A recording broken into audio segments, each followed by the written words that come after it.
Assalamualaikum warahmatullahi wabarakatuh. Selamat siang, salam sejahtera buat kita semua. Syukur alhamdulillah kita bisa ketemu kembali dalam rangka konferensi pers atau keterangan pers untuk memberikan update perkembangan dari kasus gagal ginjal akut di Indonesia per tanggal 25 Oktober tahun 2022. Terima kasih kepada teman-teman media dan Bapak Ibu sekalian. Mudah-mudahan pertemuan kita hari ini dapat memberikan informasi sekaligus memberikan edukasi kepada masyarakat yang berkaitan dengan kasus gagal ginjal. Saya Dr. Muhammad Syahril sebagai juru bicara Kementerian Kesehatan menyampaikan update atau perkembangan kasus gagal ginjal akut per 25 Oktober ini.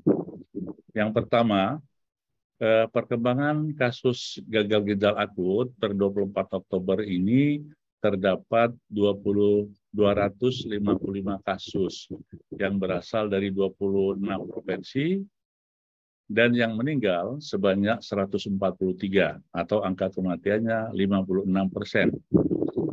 Dari data ini ada penambahan 10 kasus dan 2 kasus kematian.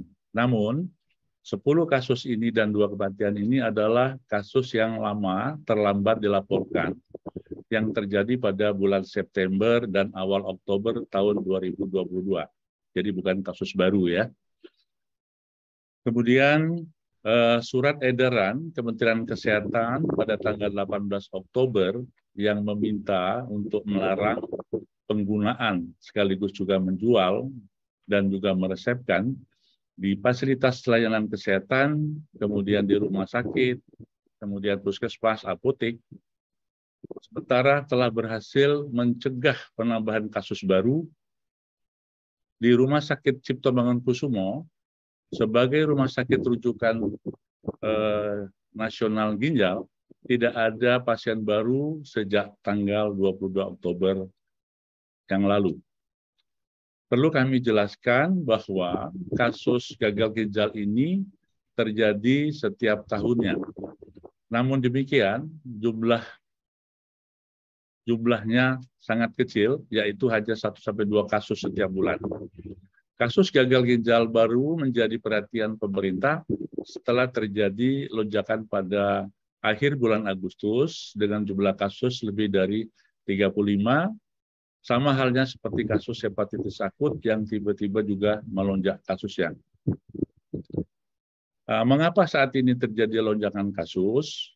Hal ini diduga akibat adanya cemaran senyawa kimia pada obat tertentu yang saat ini sebagian sudah teridentifikasi.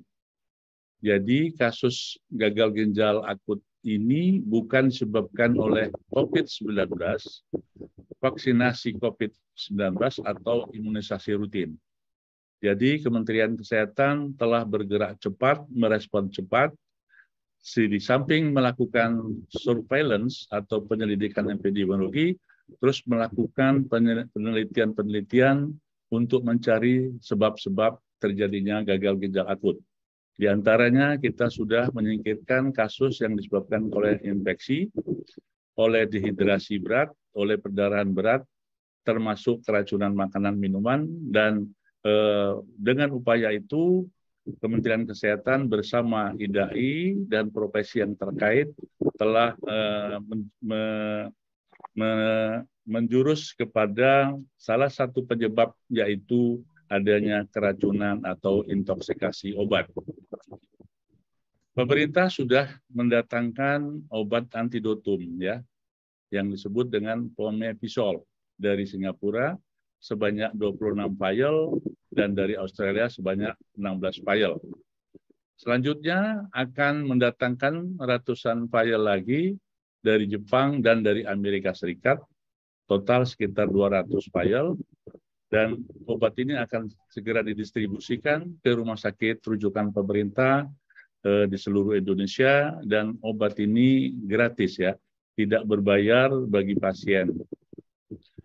Kemudian dari hasil pemberian obat Pomepizole di RSCM, 10 dari 11 pasien yang telah diberikan pebebisol terus mengalami perbaikan secara klinis.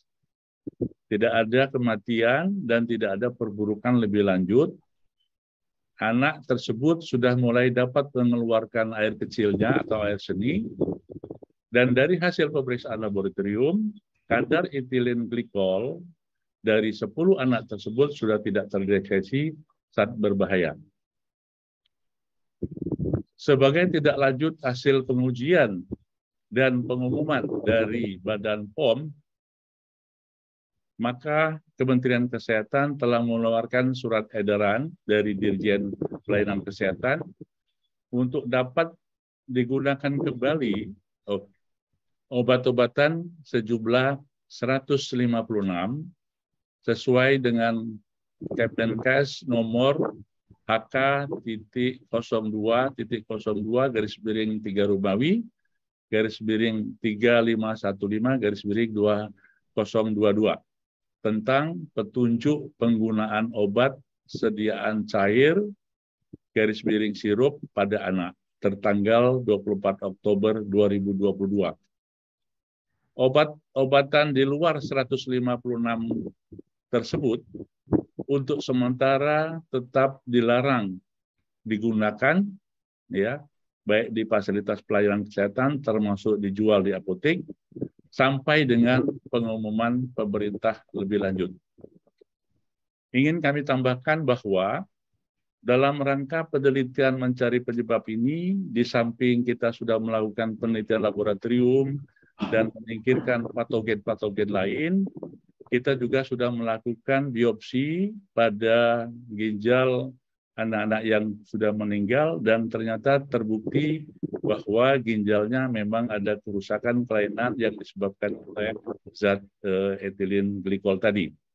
Di samping itu, kita juga sudah melakukan berbagai langkah surveillance dengan seluruh dinas kesehatan yang terkait untuk mendata semua provinsi, semua kabupaten, sampai ke daerah untuk melaporkan semua kasus-kasus yang ada dalam rangka untuk mempercepat penanganan ini.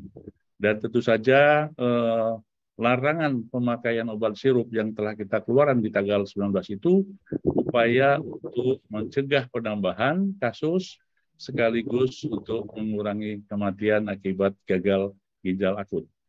Terakhir, tentu saja dalam kesempatan ini, momen yang penting, kita harus melakukan edukasi dan sosialisasi kepada seluruh masyarakat, khususnya yang mempunyai anak di bawah 18 tahun, khususnya lagi adalah balita, untuk tetap berhati-hati di dalam memberikan obat-obat tanpa resep atau tanpa konsultasi ke tenaga kesehatan.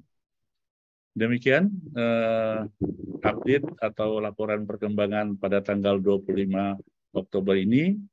Selanjutnya, kalau memang ada diskusi atau tanya jawab, kami kembalikan kepada Pak Busroni untuk memimpin acara selanjutnya.